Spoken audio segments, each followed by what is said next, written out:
I was at an event recently, and at this event I was sitting in the back of the room, and I was listening to the presenter, but I was amazed at this young little girl who was less than 2 years old. She was wandering about the room, and at one moment she came and she stood beside me, and she looked up with her big blue eyes, and I looked down at her, and she was so beautiful, and I just waved at her. And then she continued to walk, but then she walked right back again. She took her hand, she didn't stop looking at me, and she pointed to her dad, who was about 5 feet behind her. And I just love it because she was so excited for me to see her dad. And she knew he was protecting her. You see, this week's readings are all about the Father's love for us and our own journey. That we're on this journey, we're walking the path, and yet at times in our life we find that we have fallen.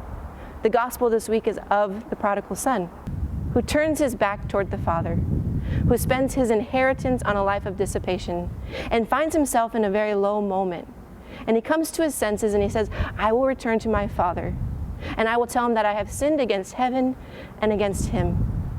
But I love this story because as he's walking toward the Father, once the Father sees him, the Father runs and embraces his Son. Before the Son can even get a word out, the Father is renewing his Son in his proper dignity. You see, that's our story. That's our Father. Our Father who loves us so much, he restores us to our dignity. Oftentimes in our life, we turn away from God in our sinfulness. We find ourselves in the muck, and God is calling us back. But we must remember that it's his love that transforms us. So this Lent, as you resolve to keep your Lenten journey, remember it's his love that sustains us, his love that makes us a new creation. The prodigal son was renewed not because he was able to tell his dad everything that he did wrong, although that's important.